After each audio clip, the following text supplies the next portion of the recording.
Përshëndetje të nderuar shikues të Infodes, mirë se po takohemi edhe sonte. Fillimisht do të njihemi titujt kryesorë që kanë karakterizuar ditën e sotme. Presidentja e vendit Vjosa Osmani ka takuar sot kryepresidentin e Turqisë, pra atje ka zhvilluar një takim, siç kanë njoftuar ata, pra po vazhdohet takimi i tyre në kuadër të takimeve që po vijnë presidentja e vendit, ku mbështet edhe nga Turqia sa i përket politikave të Kosovës. Po ashtu, sot është mbajtur protesta sa i përket shtrejtimit të rrymës, ku pra u mor vendim që të shtrejtohet për 16%, pati reagime nga shumë akterë vendor, po ashtu edhe nga njohës të çështjeve që kanë të bëjnë me ekonominë në vend. Pati një numër goxha të madh të qytetarëve të mbledhur sa i përket për të kundërshtuar çështjen e shtrejtimit të energjisë elektrike. Po për më shumë tema do të kemi të ftuar edhe të ftuarit në studio. Njohësit e çështjeve të ekonomisë, po ashtu do të flasim edhe për çështjen e formimit të komunës së Boshnjakëve. Ju lëm në fillim të njihemi me titujt të lajmeve duke u kthyer përsëri në studio.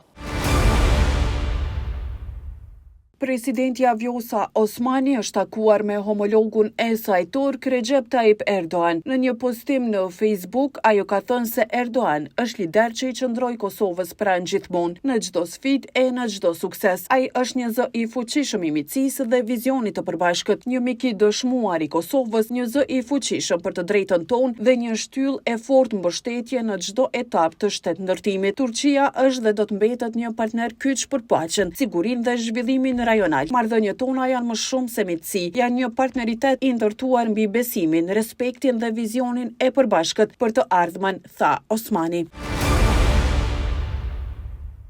Zyra e Regulatorit të Energjisë në Kosovë bën të ditur se rritja mesatare e tarifave për të gjitha kategoritë e konsumatorëve, bazuar në të hyrat e lejuara maksimale, është rreth 16%. ZRE të premtën i ka miratuar kërkesat e 3 operatorëve energjik. Për të hyrat e lejuara maksimale, ZRE njoftimin për shtrejtimin e tarifave e bëri pas mbledhjes së bordit nëpërmjet një njoftimi. Regulatori i Energjisë propozoi muajin e kaluar shtrejtimin e çmimit të energjisë elektrike në vend për rreth 15%, duke argumentuar se rritja tarifave këtë vit është e domosdoshme për shkak të uljes së prodhimit të energjisë, rritjes së konsumit dhe varësisë së madhe nga importet me çmime të larta. Të hyrat maksimale për kompaninë kosovare për furnizim me energji elektrike janë 435 milion euro, përkundër që kërkesa atyre fillestare ishte 447 milion euro. Ndërkaq ZRE vendosi që të hyrat maksimale për kompaninë për distribuim të energjisë elektrike në Kosovë për vitin 2025 të jenë 180 milion euro, ani pse kërkesa atyre ishte 180 milion euro. Në anën tjetër, të hyrat maksimale për operatorin e sistemit, transmisionit dhe tregut u vendos të jenë 101 milion euro. Megjithatë, ai nuk pranoi të jap një përqindje të saktë për rritjen e energjisë elektrike në vitin 2025, përkundër insistimeve të madh të medjave. Madje ai ishte i ashpër ndaj medjave, duke ju kërkuar që të largohen nga mbledhja e bordit të ZRE-s. Do të është mirë me potencu që kërkesa e OSSH-s, këtë rast kërkesa e KEC-it ka qenë dikun rreth 214 milion euro, mirë po pas vlerësimit nga ana e ZRE-s, kjo vlerë ose kjo kërkesë është zbrit nga 214 milion euro në 180 milion euro pas shqyrtimit nga ana e Statit. Në raportin konsultativ dhe pas përgjigjen komente si version final, kërkesa ka qenë dikun rreth 447 milion euro, mirë po pas vlerësimit të Statit, në këtë proces kemi orë në vlerën prej 435 milion euro, pas diskutimeve që kemi pasur me gjitha partë interesit. Ndërkaq drejtori menaxhues i ZRE-s, Petrit Pepa, i tregoi shkaktarët që sipas tij po rritet kostoja e shërbimit të energjisë elektrike. I kemi 4 shkaktarë që kanë ndiku në rritjen e kostit të shërbimit, domethënë janë ndryshimet në kostet e blerjeve të energjisë elektrike nga furnizuesi me shërbim universal, ndryshimet në kostet e blerjes të energjisë nga operatori i sistemit të shpërndarjes, parashikimi i çmimeve të energjisë nga importi për vitin 2025 dhe parashikimit për kostet e shërbimeve ndihmëse për operatorin e sistemit të transmetimit. Duhet ta theksojmë se në vlerësimet për vitin 2025 është parashikuar edhe import, duke ditë edhe duke pas parasysh që njësitë gjeneruese janë në planifikim të mirëmbajtjes. Pavarësisht insistimeve të gazetarëve në lidhje me përqindjen e rritjes së çmimit të energjisë, Pepaj nuk pranoi pyetjet e gazetarëve. Nuk ka çdo pyetje që keni mundi me dërgu me shkrim, unë i përgjigj. Madje në një moment, kryesuesi i bordit të zëres, Ymer Feyzullahu, kërkoi nga media të largohen nga mbledhja e bordit, derisa nuk pranoi asnjë pyetje nga gazetarët. Kisha lutë gjitha media me na mirë kuptu, me qenë se për shkak të privatësisë, kalojmë në seancë të mbyllur dhe vazhdojmë me pika tjera të renditjes.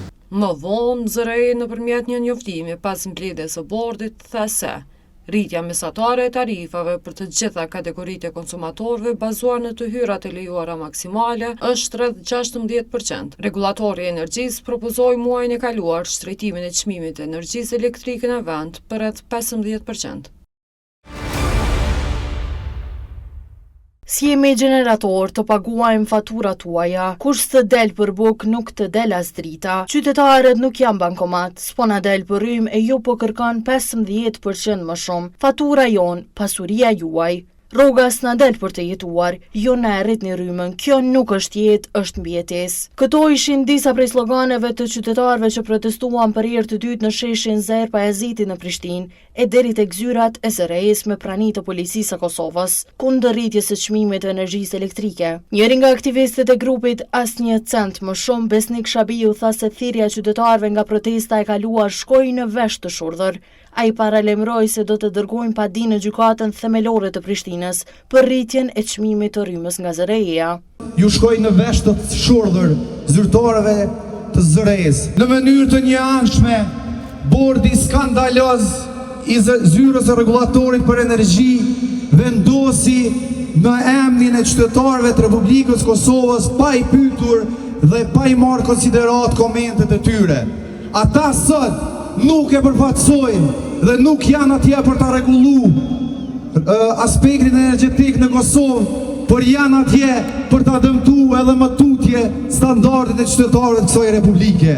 Edhe një herë nga sheshi Zer Pajaziti ne ja çojmë një selam që këta qytetarë që janë sot këtu, ata që ishin me datën 5 prill dhe shumë mira të tjerë, qindra mira të tjerë e kanë dhënë përgjigjen dhe përgjigja e tyre është e qartë. Asnjë cent më shumë. Ekspertët e grupit kanë fillu përgatitjen edhe të padis. Qytetari Feriz Berisha nga Malisheva tha se shtrejtimi i fundit i energjisë elektrike do të rëndoj standardin e jetës së qytetarëve. Tash ata po bazohen në rrugat veta, valla s'është shtrenjt. Jo, valla është shtrenjt për një pjesë të popullit, mas popullit për një 75% janë për toke, me çdo çmime. Çfarë për llogarit rrugë 350 euro nëse e ka. Të me punu në Prishtinë gjysë e shkon për autobus, e me hangër diçka, pa hangër pa pi s'ka qare. Një po qetë cigare, u kry puna. Mjerim, që kjo qështu shtrejtim e rrugë të pak, kun me sa kërkun sa. Nëse se tja, kjo rrugë së kërmën kësë social janë. Qytetari tjetër Shaban Xhemajla nga Drenasi vajson qeverin për rritjen e çmimit të energjisë elektrike. Ka ushdosht me dorë këtë si gjithë popullore, sepse na po prodhojmë rrymë, po na shesin, na peshesim rrymë në malirat, këta këtë si po na qëtë mashtrajnë. Jënë lodhë populli, me 120 euro penzion, 70 euro i pagun rrymë, çka jesin aty? Vëllai janë për pa dorë këtë populli që të morin vesh. Për pa dorë këtë gjithë popullore dhe më janë zonë derë mi ngulfot, vesh të morin ta, ja, absolut. S'nin ta heq, edhe këtë qeveria i ka fohet. Mos më paskon Albinim i thonë kur s'kishin rrit, s'kishin gëzu. Asnjë cent më shumë ka paralajmëruar për të marrën protestën e radhës kundër shtrejtimit të energjisë elektrike. Kujtojmë, zyra e rregullatorit të energjisë në Kosovë njoftoi sot nga rritja mesatare e tarifave për të gjitha kategoritë e konsumatorëve bazuar në të hyrat e lejuara maksimale është rreth 16%. ZRE ka miratuar kërkesat e 3 operatorëve energjetik, KEDS, KESCO dhe KOST, për të hyrat e lejuara maksimale. ZRE njoftimin për shtrejtimin e tarifave bëri pas mbledhjes së bordit nëpërmjet një njoftimi. Dhoma e tregtisë dhe industrisë i ka bërë thirrje sërish ZRE-s që të mos shtrejtojë energjinë elektrike. Në ditën kur zyra e rregullatorit të energjisë mbajti mbledhje për të vendosur për këtë çështje, drejtori i dhomës së tregtisë dhe industrisë, Kushtrim Ahmeti, tha se rritja e çmimit të energjisë elektrike në këtë kohë rrezikon vendet e punës. Veç tjera është ngrit shqetësimi edhe për procesin e shpejtë të liberalizimit të tregut të energjisë në Kosovë, për çka u kërkua që parlamenti të mirret me këtë çështje. Bizneset dhe qytetarët u tha në konferencë për media se nuk duhet të paguajnë dështimet e institucioneve. Ne nga fillimi me kanë kundër, biznesi dhe vetë qytetarët nuk do t'i paguajnë dështimet e institucioneve të cilat për 4 vitet e fundit nuk kanë arritur të rrisin kapacitetet e prodhimit të energjisë. Domani kemi këto bloqet e vjetra siç i kemi në situata jashtëzakonisht të vështira duke punuar, kemi para dhe dje ramen e njërit blok i cili pastaj shkaktoi telashe, kemi gati se për çdo ditë njoftime nga Kesko që po rritet vazhdimisht kërkesa për import të energjisë elektrike dhe çmimet e tyre po shkojnë deri në miliona euro. Për 4 vjet institucionet kanë dështuar që të sjellin investime të jashtme. Kemi parë herën e fundit, madje vendi jonë ka qenë i rrezikuar që të përfundojë edhe në arbitrazh shkaku i vendimit të shpejt dhe të pakonsultuar mirë me komunitetin e biznesit. Në konferencë për media, Ahmeti tha se bizneset janë në situatë të vështirë dhe se me vendime të tilla do të pësojë ekonomia e vendit. Po ashtu, kryetari i Kuvendit të Dhomës së Tregtisë dhe Industrisë Hamdi Malushaj ka shprehur shqetësimin lidhur me procesin e liberalizimit të tregut të energjisë në Kosovë. Pa rregullimin e tregut, pa hapjen e tregut, pa kushtet e krijuara në treg, s'ka liberalizim. S'mundet. Kanë dështu shtetet, po ja u numëroj, në Evropën qendrore sot nuk e kanë të liberalizum sepse s'kan arrit me i kriju kushtet. Nuk është Bullgaria s'kam rri, Hungaria s'kam rri, Kroacia s'kam rri, Slovenia s'kam rri, Rumunia s'kam rri. Të gjitha shtetet e Evropës Juglindore kanë dështu në proces. Edhe janë rikthy me pasojat mëdha. Kosova është vendi më i parregullum për tregun e hapur. Unë kërkoj për kësaj konferencë për shtyp kërkoj komision parlamentar ta shqyrtojnë. Ta shqyrtojnë. Ti bojnë pyetje zërres, cilat komponenta i ki përgatiti. Masi s'ka mujt një përgatit Hungaria, Çekia, Slovenia, Kroacia, kanë dështu Shqipëria, Serbia, ka dështu Maqedonia. Të gjitha shtetet e Evropës Juglindore kanë dështuar liberalizimin e tregut energjetik. Të gjitha. Heroik sa apo do marr Kosova shkret. Me kanë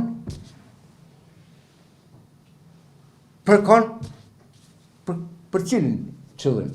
Ai kërkoi që komisioni parlamentar ta shqyrtoj procesin e liberalizimit të tregut të energjisë në Kosovë. Kërkesa e zyrës së rregullatorit të energjisë është që bizneset me mbi 50 punëtor ose mbi 10 milion euro qarkullim të detyrohen të kalojnë në treg të hapur.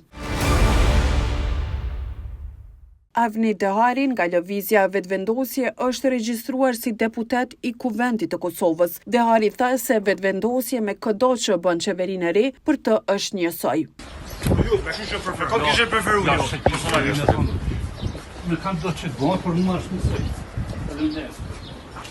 Ndërsa edhe dje disa antarë të lëvizjes Vetëvendosje, të cilët janë regjistruar sot si deputet të Kuvendit të Kosovës, janë deklaruar të bindur se ky subjekt i ka numrat për formimin e qeverisë.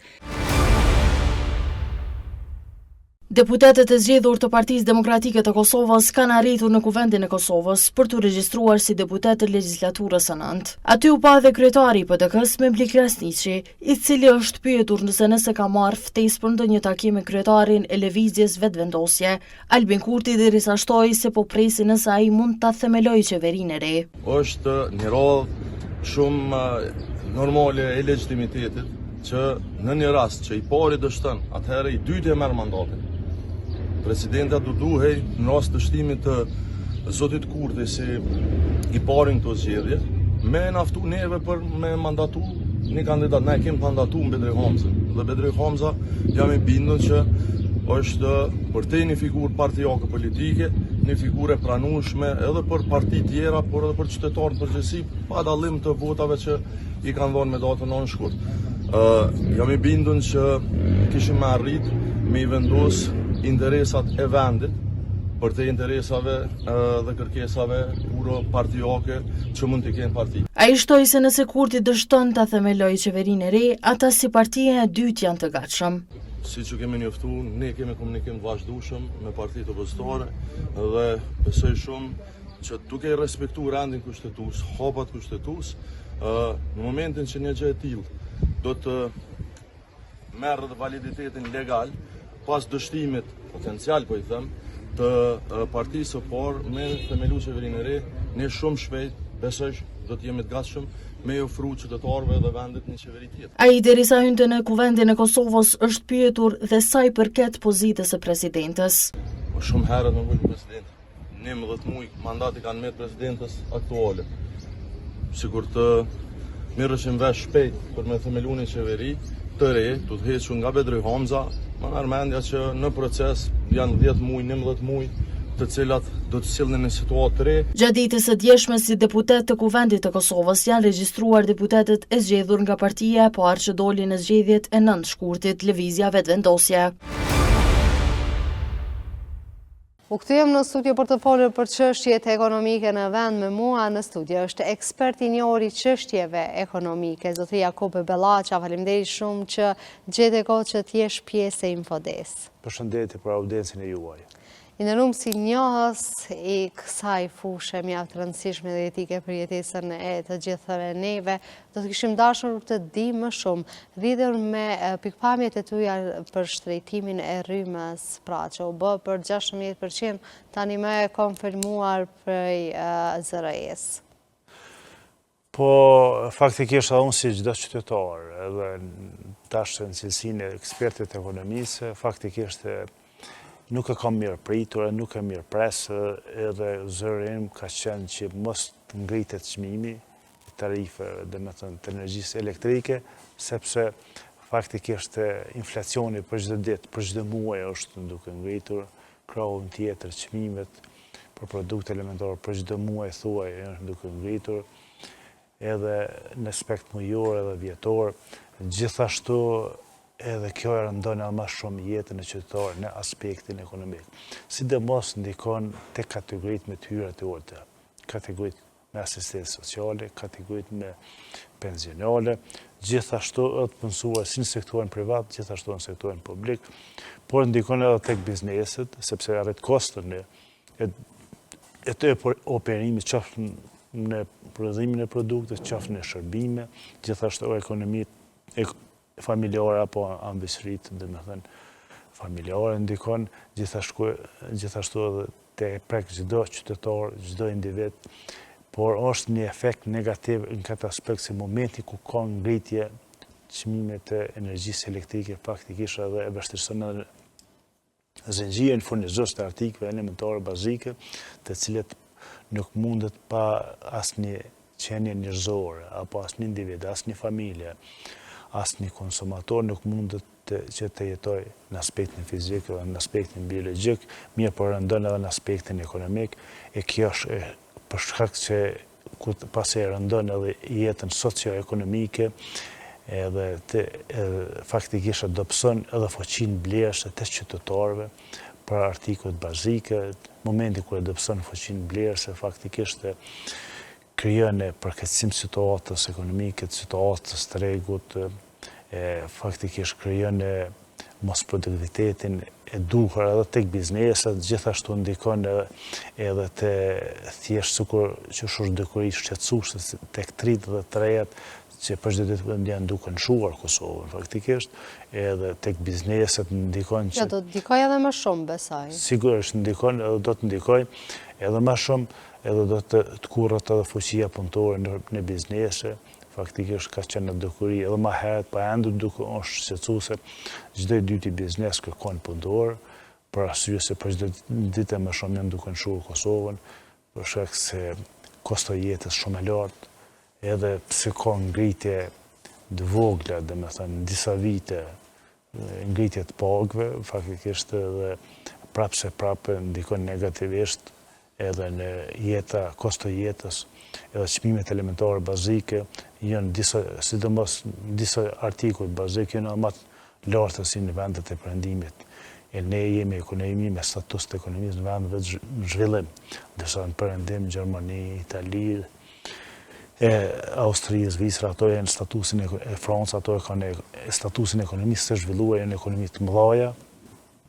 Ne jemi ekonomi e vogël, ekonomi e ndërvarur, ku thëmë ndërvarë sepse jemi varëm nga importi, faktikisht 80% të produktën në Kosovë importohen nga vendet e rajonit, edhe jemi ndërvarë nga importi, edhe shpenzimet e kostës transportit, doganës, tatimeve të vëshën, qevilet, edhe në kufi, edhe në brenda, qevilet të vëshëja faktikisht rëndojnë më shumë, edhe tek bizneset që e caktojnë një diferencë në çmim, faktikisht për me operu, për me funksioneu si biznes, e vërse në më shumë jetën e qytetarët të cilët ndikojnë negativisht.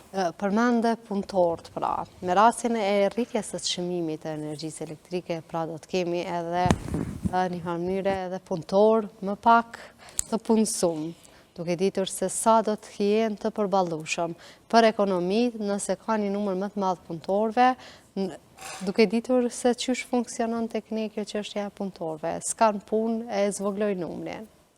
Po, sidomos tek punëtorët në ekonomi trajtohen si kapitali variabël apo i ndryshueshëm, është kapitali më i çmueshëm të cilët i vënë funksionitetet e punës, objektin e punës, fuqinë punëtore dhe funksionalizon energjitë pozitive brenda biznesit. Faktikisht me pagat e ulta edhe kurrin e fuqisë punëtore nëpër biznese nuk e gjen veten, krijon ambient armiqësor në biznes, në jetën e përgjithshme, krijohet në vend se të krijohet një klimë e përshtatshme jetësore, ekonomike, qoftë biznes, o jashtë bizneset, në jetën shoqëro-ekonomike, faktikisht krijohet një klimë e papërshtatshme edhe tek biznesi bëhet një kurrë e fuqisë punëtore, ndërsa e sheh vetveten si kapital i çmueshëm, kapital human që të del jashtë Kosovës në mënyrë që të sigurojë jetën ekonomike dhe sociale, të ndihmojë vetveten, të ndihmojë familjet. Kjo vjen edhe si pasojë e pagës së ulët. Pra paga minimale në vendin tonë është 350 euro. Kemi një rritje prej 16%, që do të thotë ma shumë se gjysma e pagës do të shkojë për energji elektrike. Është e vërtetë. Sidomos për shembull po të bëjmë një krahasim të vogël si se ka më herët kategoritë me të hyra të ulta për shembull pensionet apo pensionerët që kanë 120 euro, faktikisht një familje të vogël 4 anëtarësh ose 5 anëtarë, faktikisht gjatë dimrit ndikon 100 euro në muaj. Kanë shpenzimet e energjisë elektrike, mbesme vetëm 20 euro gjatë muajit. 100 euro ka ortash, se tash do të kemi edhe më... Plus 16%. Plus 16% që ndëllë edhe më shumë. Faktikisht edhe do pëson fuqinë blerëse, krijon kostën më të lartë të jetës për me mbjetuar, se jo për të jetuar, se faktikisht me ngritjen e çmimeve tarife edhe të energjisë elektrike, edhe krijon një situatë të pakëndshme, edhe të papërballueshme për jetën e qytetarëve, siç e se kam herë, sepse ndikon në zinxhirin furnizues, ndikon të gjitha artikujt elementarë bazike, të domosdoshme, që e përkëson situatën ekonomike, sociale, edhe dëpson edhe cilësinë e jetës, do duhet e kundërta që të ngritet cilësia e jetës. Faktikisht nëse ka ngritje çmimit të energjisë elektrike, nëse ka inflacion, faktikisht do duhet aq sa ka ngritje të çmimeve, aq do të ketë edhe ngritje të pagave, ose shteti gjë modele, mënyra që ta subvencionoj kategoritë me të hyra të ulta në këtë rast për energjitë elektrike. Ne kemi pa reagimet e Ministrës së Ekonomisë, pra Rizvanolli, të energjisë, se çka dha e rekomandime, mos shpenzoni rrymë apo kish përdoret mandej me disa terma dhe banal që e tha ajo. Po, rrymë është aset strategjik. Sidomos në këtë kohën të cilën jemi duke jetuar, faktikisht sikur buka dhe ujë që janë domosdoshme për një qenje njerëzore për të gjitha familjet, të gjithë qytetarët, gjithashtu pa rrymë nuk mundet që asë 1 orë, 2 orë apo 1 ditë, 2 që tjetojmë, sepse gjitha produktet, shërbimet varen nga rryma. Andaj, kjo thjeshte askush nuk shpenzon ma shumë edhe i pa kujdesshëm mënyrë sepse ato duhet që të paguajnë rrymën. Ai kushton në xhepin e çdo qytetare, andaj është më interesuar se sa X persone apo X ministra apo njëri i politikës që ta kushtoj xhepin e vet, sepse kushtet ekonomike diktojnë edhe jetën e qytetarit praktikisht. I diktojnë, i të kurrin kërkesat në momentin që do të kishte energji elektrike me çmim tregut, edhe do të ishte çmimi, domethënë tregu i energjisë elektrike do duhet të ishte i liberalizuar. Tregu i energjisë elektrike nuk është ende i liberalizuar, sepse keci është kryen monopole, është shpërndas i rrymës, i vetmi keci edhe në varën edhe këtu thjesht ka monopol, po të ishin 2 apo 3 do të ishte tregu i liberalizuar, do të kishte çmime tregut. Këtu nuk ka çmime tregut. Andaj pasi s'ka çmime tregut caktohet një thjesht një korporat në këtë rast, një biznes i caktuar që mirët me shpërndar energjisë elektrike se e cakton. Faktikisht sepse ka monopol në këtë fakti. Ne do duhet që të liberalizojmë, do duhet që unë e kom të thënë për shumë intervista tjera, do duhet të ndërtojmë një termocentral të ri, këtë që 25 vite në bo, me 100 milion shpenzohen në vetë për energji elektrike.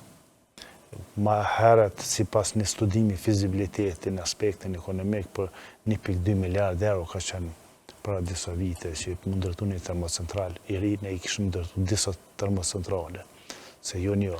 Si që flet për termocentralin C, që po, thjesht ne kemi thëngjell të mjaftueshëm, mbi 12 miliard tonë, domethënë që i kemi thëngjell, andaj thjesht edhe thëngjile që eksploatohet në këtë rast prej kekut apo nëse për operatorëve të ndryshme faktikisht si lëndë e parë jo cilësore shqit shumë me një çmim shumë tulte.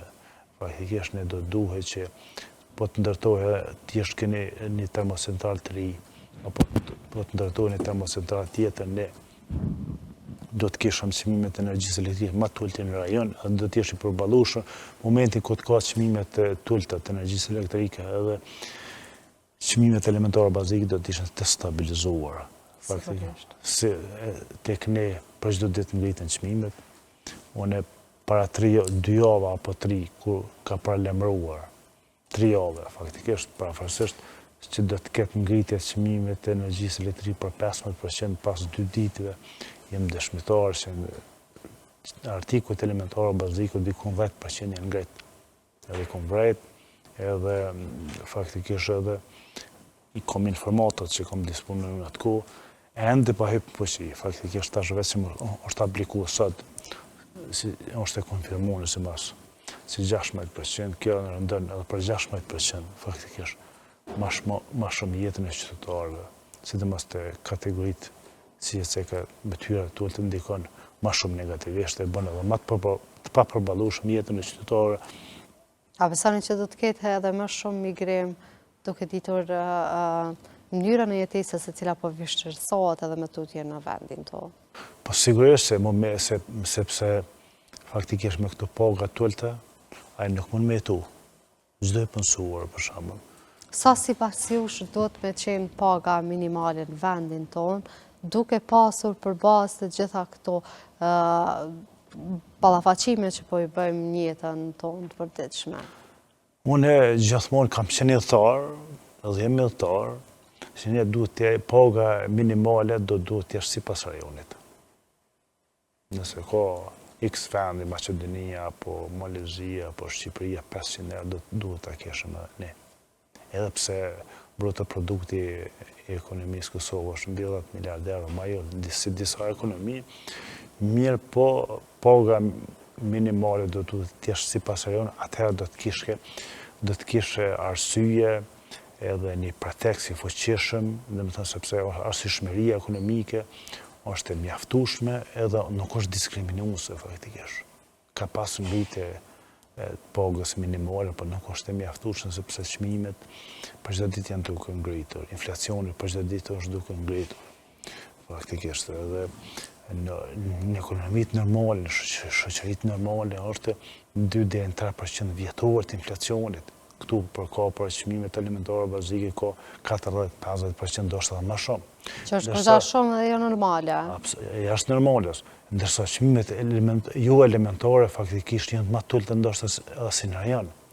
Mirë po çmimet jo elementare janë qytetarët i blenë ma pak, i blenë edhe ma rrallë i blenë edhe ndërsa çmimet elementare bazike për çdo ditë i blenë. Janë është domosdoshëm, është jetike, pa të cilët nuk mund me ekzistu asnjë individ. Pa dhe ndonjëherë që është bërë krahasime në mes çmimeve në Gjermani, në Zvicër, se përket produkteve në Kosovë. Qoftë qumshi, vajit, shumshit, pra ishte shumë më i ulët. Vajit, mishit, pembe, perimbe është më i lashtë se në Gjermani. Mi pa, mendoni se ne parasitumi vetëm me fakti se nuk kemi prodhim të vajit, nuk kemi prodhim të mjaftueshëm të qumshit. Pra, pse qeveria Kosovës nuk po i kthen syt ka çështja e bizneseve në vend, të ketë ambazimet e bizneseve në vend, në mënyrë që ne mos jemi të detyruar që çdo herë t'i blejmë edhe produktet esenciale. Por këtu do duhet të ndryshohen për treguesit makroekonomik, politikat makroekonomike, do duhet të ndryshojnë politikat të përshembull të eksportit, importit, tregtisë jashtëm, pastaj do duhet ndryshuar për politikat monetare, do duhet ndryshuar politikat fiskale, do duhet ndryshuar politikat tatimore, në mënyrë që do duhet unë kam qenë udhëtar dhe jam udhëtar që të përgatitet një projekt ligj për produktet apo për prodhimin e produktet të cilat i lehtëson, edhe çdo eksport do duhet subvencionohet nga qeveritë. Kushdo që ta formon do duhet më shumë merren ta ketë prioritet mbi prioritetet çështjet ekonomike, më pak çështjet politike.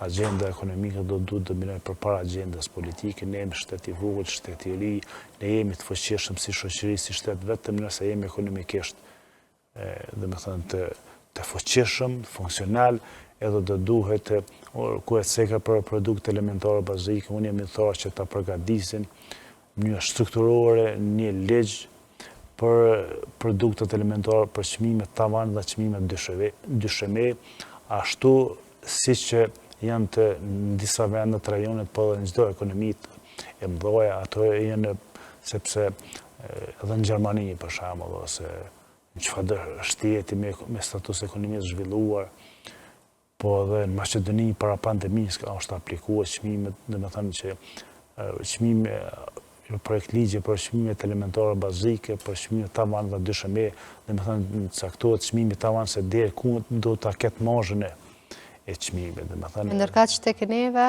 ka qenë një poshtë në kushtetues, nuk e di nuk ka qenë strukturuar juridikisht, është e kërzuar kushtetuesa. Po faktikisht edhe ministria u tha se ka shkelur kushtetutën në vendit, pra sa i përket mos balancimit të çmimeve tavan në vend. Po tash ato do të pasa mekanizma si me zbatuar ato. Nëse përgatitet me këtë cekë mekanizm, po duhet në teren me pas inspektor të rregullt më shumë, me dalë në teren më shumë, jo me ndajt në zyre, edhe momenti ku ka shkeljet ligjit, kem ligje dhe legislacion kem të mjaftueshëm, edhe ka direktivat Bashkimit Evropian, të cilët mjafton që ne t'i zbatojmë, mjafton që të kemë punësuar shumë inspektor të rregullt që del në treg. Po çish mundën me u hap bizneset e reja në vend, kur vazhdimisht ka thirrje për jo stabilitet të sigurisë në vendin tonë? Po sigurisht çështjet ekonomike varet nga çështjet politike, çështjet sigurisë. Momentin ku ka stabilitet, ka qetësi politike, ka edhe stabilitet ekonomik, krijohen kushte, domethënë, më të favorshme që bëhet biznes, momentin që ka jo stabilitet politik, faktikisht investitorët e jashtëm hezitojnë që të investojnë në Kosovë, edhe të hezitojnë që të investojnë në sektorët strategjik, që krijohet produktiviteti i brendshëm, oferta e brendshme. Andaj do duhet që Kosova do duhet që është e vërtet që mbi 20 vite Kosova është në dialog me Serbinë, është pikë e ndihshme, mirë po do duhet të jemi më të fuqishëm në këtë aspekt, në mënyrë që të organizojmë konferenca ndërkombëtare, domethënë konferenca me donatorë të jashtëm, në çdo qytet të Kosovës, që në mënyrë që kompanitë e huaja të vinë në Kosovë. Është dhe diaspora do të kishte mund me lu rol goxha të madh, mendoj. Diaspora është një nga infuzionet më të fuqishëm për gjallërinë ekonomike, për jetën ekonomike, mirë po faktikisht struktura ekonomisë Kosovë do duhet ndryshohe, nga dërgesat apo emitencët e diasporës do duhet ndryshohe të shndrojnë në investimet të diasporës në Kosovë. Së dërgesa, dhe me thënë është më shumë... Qysh me mujt me ndru këtë sistem?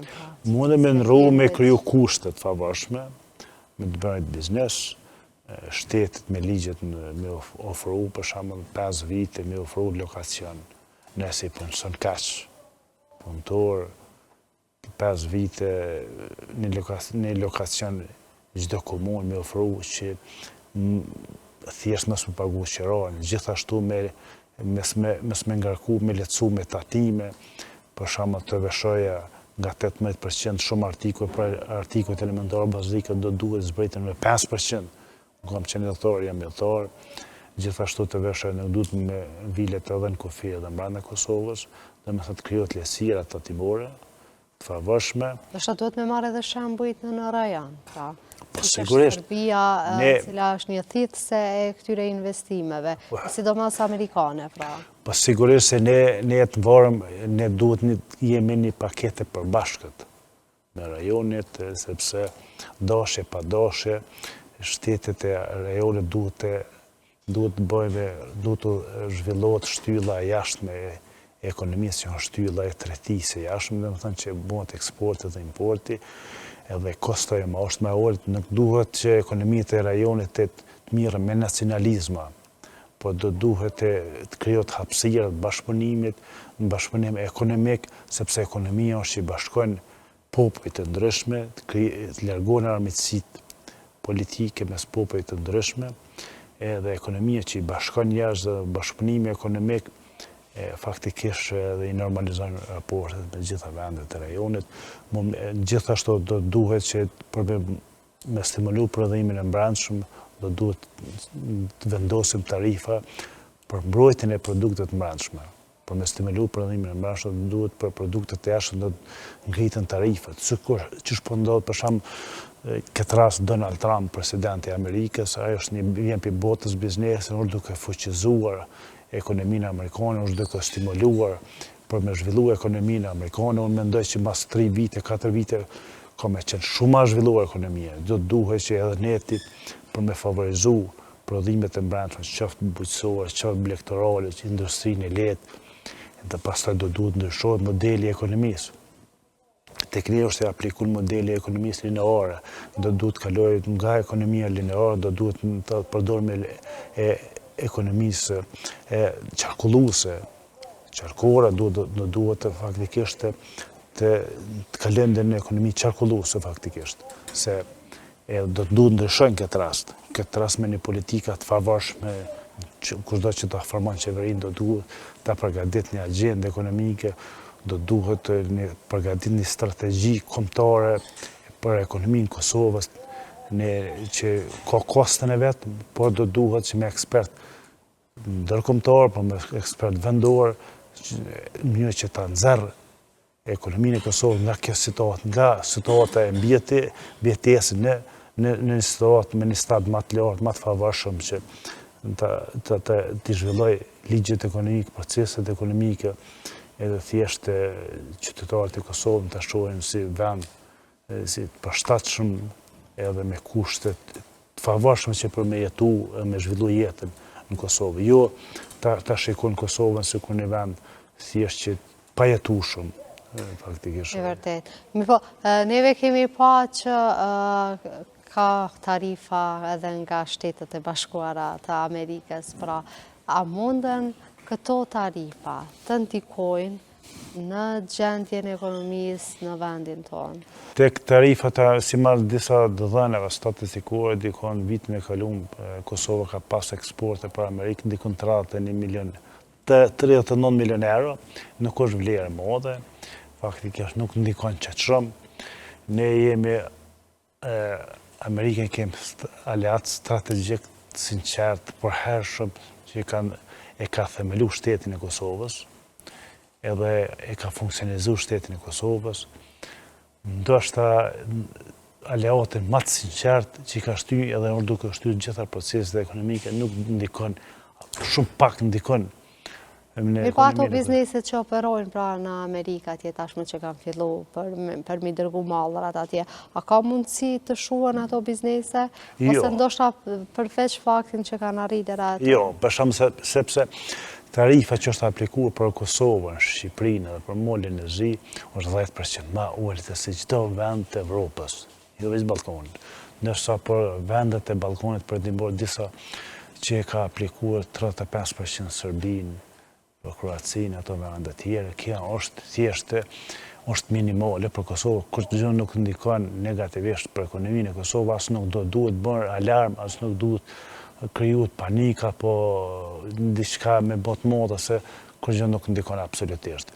Mos mendoj çdo njeri që ka bën rastësisht ose diçka, ka bën thjesht ne kemi miq Amerikën edhe faktikisht në Amerika gjithmonë ka ndikuar dhe ndikon edhe pozitivisht në gjitha aspektet e jetës në Kosovë. Po mos ishte Amerika, faktikisht ne nuk do të ishim themluar si shtet fare.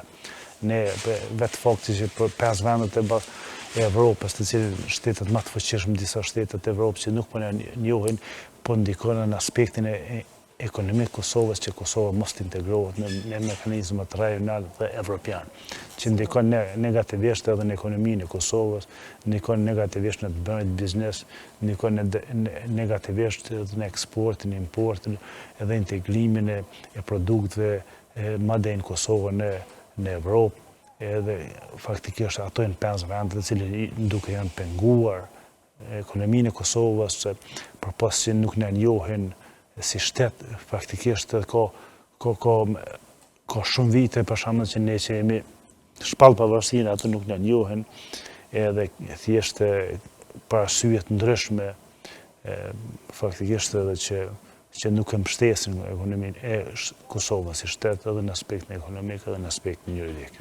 Nderuar, faleminderit shumë që gjete kohë që t'jesh pjesë e Infodesat, na shpalosh të gjitha këto çështje që kanë të bëjnë me ekonominë në vend, e veçanërisht ajo për shëndetimin e rrymës. Faleminderit se ngjarësh, ishte kënaqësi e veçantë. E të nderuar shikues të Infodes, ne do kthehemi përsëri në studio për të folur në një temë që ka bërë një bujë të madhe, siç është formimi i komunës së Boshnjakëve të iniciuar nga Dudebale. E për këtë kam të ftuar Ramiz Demiri, i cili do të na njoftojë më shumë rreth opinionit të boshnjakëve. Për të diskutuar lidhur me një temë e cila u bë mjaft e madhe këto ditë, aq më pak në prag të formimit të qeverisë së vendit, ku Dudebala, i deputete e cila ka fituar votat nga qytetarët, ka kërkuar që të formohet një komunë e boshnjakëve në Kosovë. Për të folur në lidhje me këtë çështje, në lidhje direkte me mua, është Rasim Demiri nga Vakat. Zoti Demiri, faleminderit shumë që gjete kohë që t'jesh pjesë e Infodes. Faleminderit edhe juve. Besoj se e keni pa nëpër media reagimin që ka bërë Dudebala për formimin e një komune të boshnjakëve. Sipas jush, sa është i arsyeshëm ky formim e kësaj komune?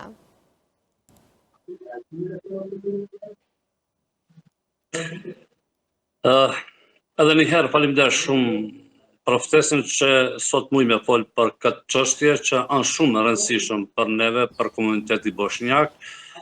Secili prej deputetët kanë drejt me kërku ato që është mushme.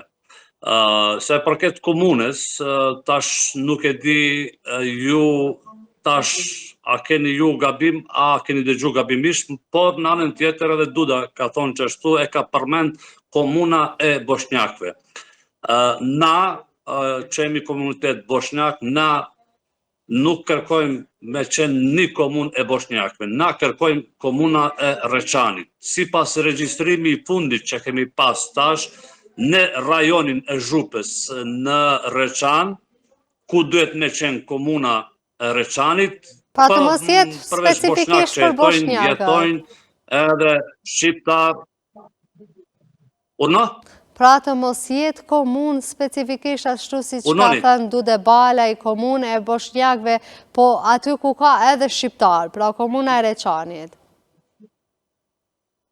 Okej, veç fjala nuk është mirë që me qenë një komuna e Bosnjakëve. Na në Kosovë dim krejt komuna qush janë. Komuna e Prizrenit nuk është, pa marrë parasysh që është një shumica shqiptar, nuk është komuna e shqiptarve, është komuna e Prizrenit. Edhe krejt komuna që janë, edhe na kërkojmë komuna e Reçanit, edhe kemi mbështetje njerëz shqiptar që jetojnë në atë pjesë që po na mbështet për këtë komunë. Edhe do thot vetë fjala komuna e Bosnjakëve, unë mendoj që nuk është mirë se në Kosovë çush e dim na krejt, po thonë për shembull për komuna që janë 10 komuna që janë komuna e Serbëve ku jetojnë Serb me shumicën, që ashtu na kërkojmë një komunë, një kërkesë që kemi veç ta dinë edhe që to veç koalicioni Bakat, ku jam unë e kryetari i Bakatit, veç na kemi dorëzu në ministri kërkesë për formimi komunës së Reçanit. Mirë, po pse gjithë kjo buj ka që madhe kur Dude Balaj e përmendi formimin e kësaj komune. Duke ditur se jo më herët e keni bërë një hap të tillë. Ndoshta është koha pra kur është thënë kjo çështje, ose kushtëzimi që ajo i ka bërë zotri Kurtit? Po, si që dine edhe ju, Duda ka formu tash shpejt, partin tash në anën tjetër, na si Bakat, jemi qenë 35 vjetë. Do thot, mas LDK-n, jemi formuar si partin na, koalicioni Bakat, ma heret u konë DRSM, tash është DSB, koalicioni Bakat. Do thot, kemi një provoj shumë mirë, që 35 vjetë që kemi mbështetje prej komunitetit Bosnjak. Mënyra që po kërkon Duda, ndoshta sa e përket me nuk është mirë, sepse Duda ka pas mundësi, ka qenë tash në mandatin e fundit 4 vjetë, sa e dim çush kemi përcjell na, Duda Balaj nuk ka përmend kur në një asnjë fjalim që ka marrë, edhe ato s'ka pas shumë, edhe ato që ka pas nuk e ka përmend kur në mandatin e vetë komunën e Reçanit. Në anën tjetër, çush e dim edhe na, Duda Balaj nuk e ka bo asnjë kërkesë në Ministrinë për Pushtet Lokal. Ajo ka drejt me kërku, unë nuk jam kundër, as muj me qenë kundër, por nuk mundet tash, para se me formohet një qeveria, tash me kërku diçka që kërkon procedura, që janë procedurat.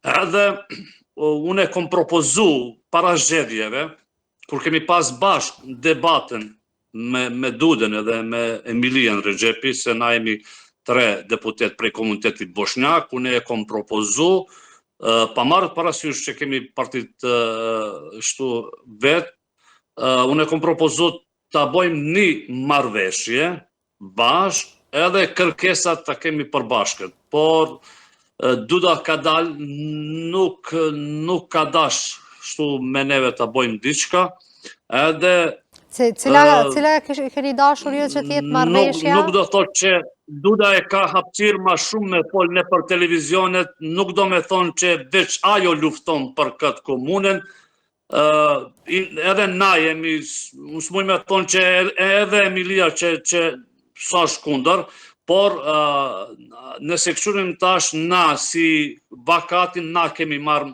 ma shumë mbështetje na pjesë grupes, ku duhet me qenë nëse formohet komuna e Reçanit, na kemi marrë besim të komunitetin Boshnak, na kemi fitus, na jemi si adres edhe na kena me vazhdu punën, dherin tash qush kemi bo, qush kemi kërku sa e përket komunës. Na do thot me krejt procedura qush kemi nis, që ashtu edhe unë atë ditë kër e kom pas takim me kryeministrin, na kemi diskutu për këtë çështje, edhe deri tash kërkush prej krejt kryeministrave që kanë qenë, kërkush nuk ka qenë kundër këtë idenë që kemi, këtë kërkesën që kemi na si komuniteti Boshnak, as zoti kryeministri Albin Kurti nuk është kundër, por në anën tjetër duhet procedura. Ju thoni se edhe Jehona e Dude Balës franë për media e bëri ato më të famshme sa i përket çështjes formimit të komunës, duke ditur se edhe ju në takim e kryeministrit e patët edhe një kërkesë të tillë, pra edhe ju kërkuat formimin e komunës së Reçanit. Gjithmonë ka qenë kërkesa e koalicionit vakat, por tash te komuniteti Boshnak këta e din kush punon ma shumë për këtë komunën, edhe kush po angazhohet ma shumë me qenë në Reçani komunë, te komuniteti Boshnak. Por në anën tjetër, tash te shqiptar, na nuk kemi atë hapësirë, për shembull personalisht nuk kam atë hapësirë me qenë ma shumë prezent në për media, qush e ka mundësi Duda edhe tash, po del që veç Duda e ka këtë kërkesë. Po na edhe atë ditë e kom thonë na kemi kërkesën, një kërkesë që është shumë reale, por nuk kemi qitë kur as tash, as ma herët, nuk ka qenë si kusht se neve na duhet bashkëpunim me çdo kryeministër, edhe secili kryeministri që ka qenë edhe ma herët edhe tash krejt e kanë atë dëshirën të punojnë bashkë edhe në këtë procesin lidhur me komunën. Teksa po përmendet kryeministri, ju jeni në përkraje të kryeministrit për formimin e qeverisë, apo jo? Të kryeministrit Kurti, tani që më në detyrë. Urna edhe një herë. A jeni në përkraje të formimit të qeverisjes nga Kurti? Apo keni vija të kuqe me ndonjë parti tjetër? Po, me parim po. Po nëse ju ofrohet nga parti tjera opozitare në rast se zotri Kurti nuk i ka votat. Edhe takimi që kemi parë. A do të bëni koalicion edhe me partitë të tjera? Kështu.